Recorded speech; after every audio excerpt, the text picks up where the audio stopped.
इहादे होचे आमर दुकान रे रामायण क्या जे के बोले आसिचन ब्राह्मण आगे तो हेलो दोस्तों good morning welcome to my new another blog तो एटा मुई आसी जाइछे गोटे होटल के क्या जे के बोले आमर घरे मते आज ब्रेकफास्ट नहीं दबार देखो एटा मुई टिफिन आनी के पले आसली आमर दुकान के देन मते आमर फर्नीचर मिस्त्री कॉल कले आ कहले फेविकॉल 10 केजी आनबा गजे तो मुई गोटे दुकान केटा पले आसली आ ओई पाके 5 केजी रो फेविकॉल थिला तो मुई 5 केजी वाला दुइटा धरली आ पले आसले तांकर पो संगे आ फर्नीचर काम रे एतकी फेविकॉल सरसी बरी मुई उम्मीद नै रखिती पाखा पाखी आमर घर रे आज तक 200 केजी फेविकॉल सरी थिबा ना फेविकॉल किनी सारला परे आमे गोटे अलगा रास्ते रे आछन देखो एटा होचे माझीपड़ार रास्ता एंता होचे गोटे गली कंदी एंता रास्ता है ई पाखे आमे जाउछु हमर घरटा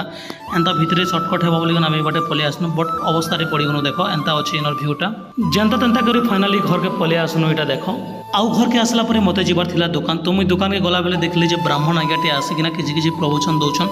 आउ हमर काका जने देखो ध्यान से सुनुछन जेंता कि आगरु रामायण आउ महाभारत रो स्टोरी नै सुनला एंता सुनुछन तापरे मुई भी मन ध्यान दिकन टिके सुनली काजी के बड़ लोक